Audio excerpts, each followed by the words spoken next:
बाद की प्रोसेस को नोट करेंगे। ये आर जो है ना, ये आर को क्या कहा जाता है? मैकेनिकल इक्विवेलेंट ऑफ ए, जे को भी क्या कहा जाता है? Mechanical equivalent of A heat. हम इसको ये पहले सॉल्व करें, कैसे करना है देखो। इसकी दो चीजें बनाएंगे, दो भाग बनाएंगे। पहली केस है एट कांस्टेंट वॉल्यूम, मतलब गैस को आप क्या कर रहे हो? कांस्टेंट वॉल्यूम पे रख रहे हो। और दूसरी चीज है at constant pressure, at constant pressure. ठीक है, फर्स्ट केस फर्स्ट में आप क्या पढ़ोगे, कैसे लेना है? Late us consider 1 mole of an ideal gas. कितना लिया आपने? 1 mole of an ideal gas. कौन सा गैस है बेटा? Ideal gas. Enclose in a cylinder, क्या अंदर डाला है इसको? एनक्लोज क्या अंदर किया है? सिलेंडर के अंदर। Enclosed in a cylinder by, कैसे? By a piston. तो पिस्टन कैसा है? Light by piston. ये क्या है? पिस्टन है। पिस्टन कैसा है? Light, air tight and frictionless. Frictionless, friction नहीं होना चाहिए पिस्टन में, frictionless. Let us consider 1 mole of an ideal gas enclosed in a cylinder by light, airtight, frictionless piston. If heat is supplied to this gas, heat supplied करता है। If heat is supplied to the gas, due to this, the let, अब इससे पहले वाला condition ऐसे let pressure, P is the pressure, V is the volume and T is the temperature of a gas. gas का temperature, pressure and volume. If a heat, कितनी heat supplied कर रहे हैं? If dQ1 is the amount of heat supplied to the gas, ये case में dQ1 amount of heat आपने supplied की। Due to this, the temperature of gas is increased by dT. temperature कितने से बढ़ा? dT से। और वॉल्यूम क्या है इस केस में? कांस्टेंट। वॉल्यूम क्या है बेटा?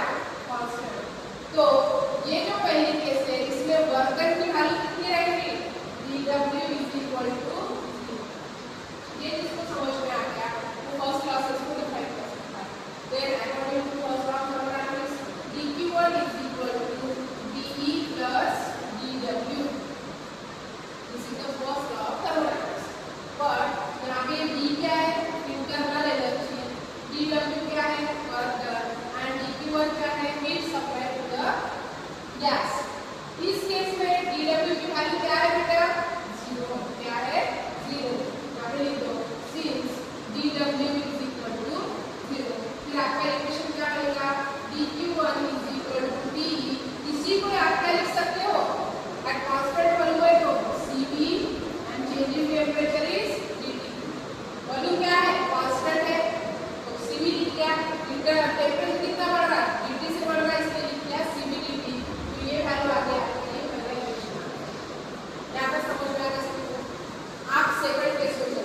सेकंड केस में क्या किया? सेम गैस है, सेम टेम्परेचर है, लेकिन इस केस में सेम पिस्टन मूव हुआ के यहाँ पे नहीं हुआ। लेकिन यहाँ पे क्या करेंगे? सेम गैस लिया, 1 mole of an ideal gas. Ideal gas है, पिस्टन वही है, लेकिन यहाँ पे जो हीट सप्लाई कर रहे हैं ना वो कितनी है? dQ2। कितनी है? dQ2। एंड यहाँ पे प्रेशर कैसा है? Pressure is constant, but in this case volume increases. Volume क्या हो रहा है? बढ़ रहा है। वॉल्यूम इंक्रीजेस और volume changes, whatever it will take increase और डिक्रीज की बात डिस्कशन करते हैं। वॉल्यूम क्या हो रहा है? चेंज हो रहा है। Therefore according to first law of thermodynamics के फर्स्ट लॉ में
are